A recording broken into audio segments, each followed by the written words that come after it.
মনোহর মৌলি বিশ্বাসের বৃহত্তর একটা কবিতা ছিল, সেখান থেকে আমি কেটে ছেটে নাট্যরূপ দিয়েছি, যার ইংরেজি অনুবাদও হয়েছে, বিদেশেও করার সৌভাগ্য পেয়েছি। শুরু করছি, মাত্র 12 মিনিট সময় নেব। কহ মাতা, হিড়িম্বা জননী তুমি, পুত্র তোমার এই আমি ঘটোৎকচ, তোমার সম্মুখে দাঁড়াইছি, কিছু কথা কব বোধে। কব বৎস,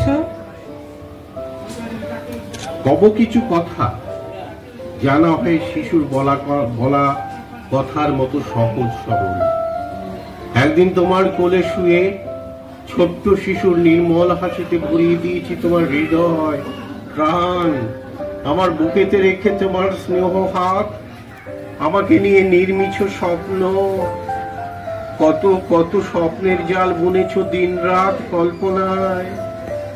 আজ মাতা কহ কিছু কথা, কোন বংশে জন্ম আমার, কি আমার পরিচয়, কেন আমি আজ এই অরণ্যের মাঝে, কেহ নেই কেন কাছে, পরিবার পরিজন, তবে কি আমি পিতৃহীন? না পুত্র না।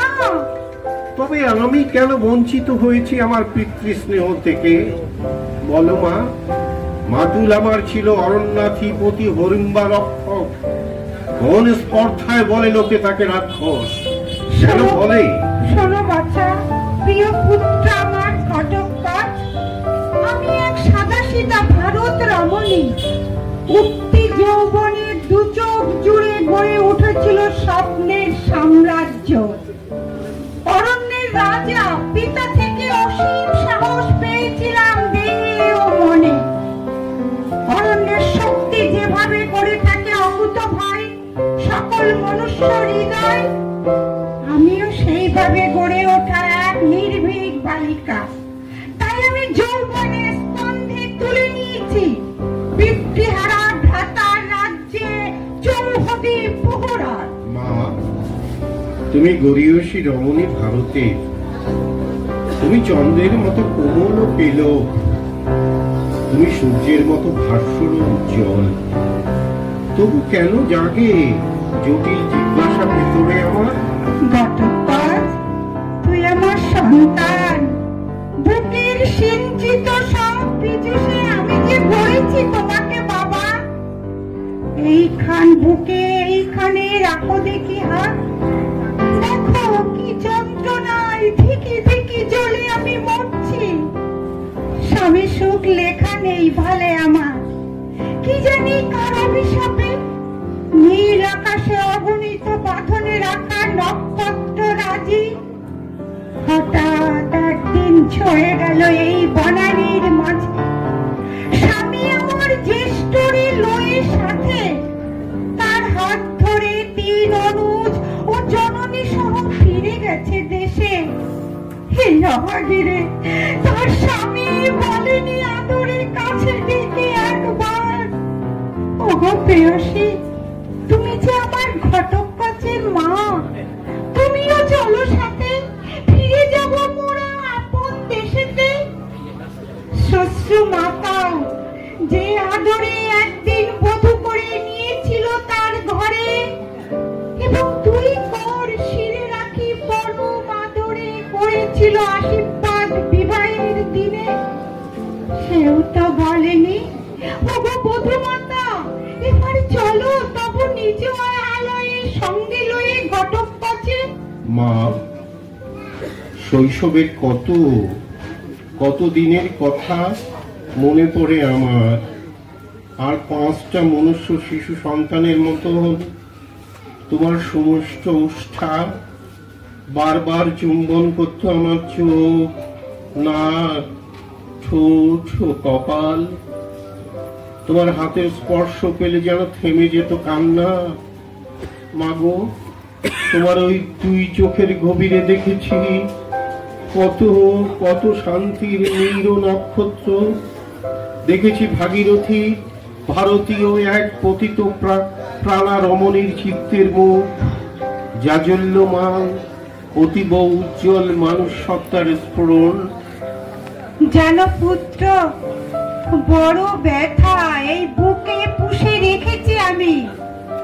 গভীর রজনীতে ভ্রাতৃরাজ্যে আমার একদিন চোরের মতো প্রবেশ করেছিল পঞ্চ পাণ্ডব, সাথে লয়ে জননী কুন্তীরে।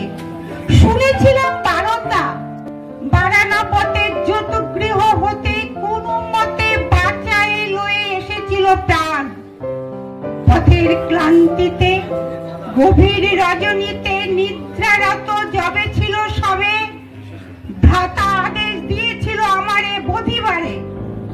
অনধিকারে রাজ্যে সদ্য প্রবিষ্ট শত্রুদের সব হাতে লয়ে অসি উদ্যত মেজাজে আমি বীরঙ্গনা তখন। মাতা কুন্তী সহ 4 পুত্র নিদ্রারত ছিল বৃক্ষতলে। দ্বিতীয় পাণ্ডব ভীম বিকদর রাত্রি জাগরণে ছিল প্রহরাত। ঠিক তখনই আমার সাথে চোখাচোখি হলো প্রেম, প্রথম দর্শনে হলো ভালোবাসা। এ নয় কোনো কবির কল্পনা। কহো মাতা, প্রথম প্রেম যা মনুষ্য জীবনে মূল্য অমৃত ধারা, আমি তো সেই প্রেমের কাননে ফোটা ফুল, তাই আমি গর্বিত তোমারই গর্বে। বীরভোগ্যা জননী তোমার, হে পুত্র, পিতা তোমার মহাবীর ভীম। ভীম, মহাবীর ভীম, গদাযুদ্ধে তুলনা যাহার নাই ভুবনে। হ্যাঁ বৎস, আমাদের দুজনের প্রথম দর্শনের দিনে দুজনের হাতে ছিল অসি। তফাৎ শুধু এইখানে, সে আর্য পুরুষ, আমি অনার্যা রমণী। হিড়িম্বা ভৃতা ভ্রাতামর আবার নিল না মেনে প্রথম দর্শনে পাওয়া প্রথম পুরুষের সাথে প্রেম হবার কথা। সে অতীব ধিক্কারিল ক্রোধে। কহো মাতা, কহো তোরা, শুনি সে বারতা কি হলো তারপর? ক্রোধে ভ্রাতা তুলে নিল অসি, ভীমিরে বধিবে বলে। ভীম অসিরাতে উদ্যত হলো রণে, প্রচন্ড শক্তিশালী। ভূমিপুত্র হিড়িম্বা রাজা শনে হলো যুদ্ধ ভীম বিকদরে। কাঁপল মেদিনী, ঝরিল বৃক্ষের পল্লব, জাগিয়া উঠিল যত বন্য প্রাণী ছিল অরণ্যের মাঝে। দুজনের অসির ঝংকারে বিদীর্ণ হলো বক্ষ। অন্ধকার রজনী, ক্ষণকাল পরে ভীম বধিল ভ্রাতারে আমার। বীর রক্তে পবিত্র হলো বনভূমি। জানো পুত্র, প্রথম ফুলের প্রেমের মূল্য আমি দিয়েছি এইভাবে। আমি হারিয়েছি আমার প্রিয় একমাত্র সহোদরী প্রেমের কারণে। বলো, বলো মা, কেন তুমি বরণ করে নিলে ভীম নামের ওই আর্য সন্তানের? যারা নৃশংস এমন, যারা হিংস্র অহংকারী, যারা সদা উন্মত্ত থাকে মিথ্যে এক আত্মপরিমায়। বলো মা, আর্যরা কি ভালোবাসে ধরিত্রীর সন্তানদের, ভালোবাসে মানুষের, নাকি ভালোবাসার করে শুধু অভিনয়? বৎস, প্রথম প্রেমের যন্ত্রণা কখনো কখনো অকরুণ হয়ে ওঠে ওইভাবে। ধনপুত্র ভীম জননী কুন্তী যদি সেদিন এসে পরম আদরেতে এই আমার শিরে না রাখিত হাত, না জানি কোথায় হারিয়ে যেতাম ভাইয়ের শোকে। হয়তো বা শত্রুর পথে হতাম প্রবৃত্ত।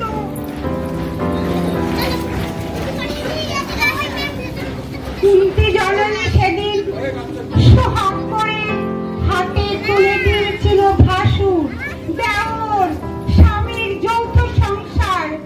বহু কষ্ট সয়েছি, কর্তব্য পালনে তবুও করিনি ত্রুটি। এই অরণ্যের কোণে কোণে থেকে ফল মূল করেছি সংগ্রহ, অন্ন জুগিয়েছি পরিজনের মুখে দিন রাত। সেই শ্রমের ক্লান্তি ছিল না এতটুকু, কেবল স্বামী সোহাগে ছিলাম বলে। বারবার তুমি জননী বলেছ তারা ছিল রাজপুরুষ। বলো তবে, পিতা আমার ছিলেন রাজপুত্র কোথাকার? সন্ত হবে, চন্দ্রবংশ শ্বশুর আমার, পাণ্ডুর দ্বিতীয় পুত্র ভীম তোমার পিতা। শ্বশুরের কুলে নেমে এলো দুর্গতি, তখন একমাত্র বধূ নামক সেবাদাসী আমি ওই কুলে। দ্রৌপদী নামক নারী তখনও আসেনি পঞ্চ পাণ্ডবের স্ত্রী হবার দুর্ভাগ্য নিয়ে। তাই স্বামী সেবায় হে পুত্র পেয়েছি তোমাকে উপহার। মাতা, তুমি তো অনার্য, অনার্যরা পেয়েছে সম্মান, কদাপি এই ধরত্রীর মাঝে এ কথা কেমনে মানি, কেমনে করি বিশ্বাস? পুত্রে, কেন বিভেদ মানো মানুষে মানুষে? কেন বিভেদ মানো আজ্যে অনাজ্যে? সবাই মোরা এই ভারতেরই সন্তান। মানব ধর্ম আছে যার, সে মানুষ সকলেই তো সমান। জানো মা, পিতৃপুরুষ আক্রান্ত, শত্রুরা ঘিরেছে তাদের চারিদিক হতে। মুখোমুখি রণে মত্ত বীর যোদ্ধারা, বাহুবল অস্ত্রবল সবকিছু প্রয়োজন পিতৃপুরুষে। বলো মা, এখন কি কর্তব্য আমার? পুত্রে, দ্বিধা কেন, যাও রণে। তুমি কি জানো মা, এই রণে কর্ণে ঘটোৎকচে হবে মহাযুদ্ধ। যুদ্ধ হবে দুই মহাবীরে, রাধেয় কর্ণ অবর্ণ তনয় নামে খ্যাত ধরাধামে। এই রণে সেই সুততনয় হাতে তুলে নেবে ইন্দ্রাস্ত্র অমোঘ শক্তির। যে অস্ত্র দীর্ঘকাল তুলে রেখেছিল সেই অর্জুনের বদিবে বলে। মাগো, এ আমার কঠিন সময় মা। পিতৃস্নেহ হতে আর্য জাতি উদ্ধত অহংকারে বঞ্চিত হয়েছি আমি যে বালক। আজ আমাকেই আমার হাতে তুলে নিতে হবে কঠিন নরঘাতী অস্ত্র। পাষাণ হৃদয়ে বর্ষাতে হবে তাই এক পিতৃব্যের উপর। রাধে ও কর্ণ যার নাম, যে তার পৃথিবীতে জন্মানোর পরে পায়নি এক বিন্দু মাতৃস্নেহ। তবু যুদ্ধে যেতে হবে তোমায় বৎস। যুদ্ধে যাব, আজ্ঞা চাই তোমার কাছে।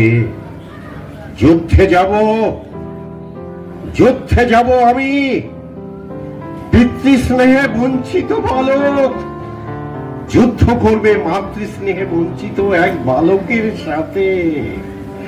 মাগো মা, এক কঠিন যুদ্ধ এই পৃথিবীর।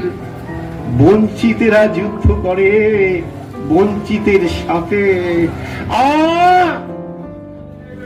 পৃথিবীতে এক আত্মহননের লড়াই মা। এই লড়াই লড়তে লড়তে শেষ হয়ে যায় বঞ্চিতেরা। হায় হায় রে বঞ্চিত জনেরা, হায় হায়। আমি বড় ব্যথা নিয়ে বেঁচে আছি সারাক্ষণ। একমাত্র তোর মুখ দিয়ে ভুলেছি স্বামী শাশুড়ির বঞ্চনা, ভুলেছি নারীর এক সুগভীর শোক। পুত্র, তুই আমার হৃদয়ের ধন, কথা শোন। তুই প্রস্তুত হ পিতৃপক্ষে যুদ্ধে যাবার। প্রস্তুত আমি। তুমি বলেছ আর যে অনার্যে ভেদ ভুলে যাবার কথা। আমিও তো ভুলে যেতে চাই, কিন্তু ভুলতে দেয় কি মানুষকে পদানত করে রাখার ষড়যন্ত্র? শোন বাছা, সময় নেই আর তোর সাথে কথা বাড়াবার। অনেক সময় হয়ে গেল পার। আমি তোর মা, করজোড়ে বলি তোর কাছে, কথা শোন। স্বামী আমার পড়েছে বিপদে। তুই প্রস্তুত হ পিতৃপক্ষে যুদ্ধে যাবার। এ আমার আদেশ। যুদ্ধে আমি যাবই, শুধু যাবার আগে তোমার কাছে মা শেষ একটা প্রশ্ন রাখি। হে জননী আমার, তুমি চোখ তুলে চাও, স্পষ্ট করে বলো, আর্যের ঘরে পেয়েছো তুমি নারীর মর্যাদা? পেয়েছো তুমি এক স্ত্রীর যথার্থ সম্মান? নীরব কেন মা? উত্তর দাও, উত্তর দাও আমার এই শেষ প্রশ্নের। তুমি কি ধর্ষিতা হওনি কামুক ভীমের হাতে? উত্তর দাও, উত্তর দাও হে আমার অনার্য জননী। ওরে ওরে বীর পুত্র ঘটকগণ, এই সতীর উত্তর নাই জানি আমি। আমি শুধু জানি আমি তোর মা, এই মা জননী। ধন্যবাদ।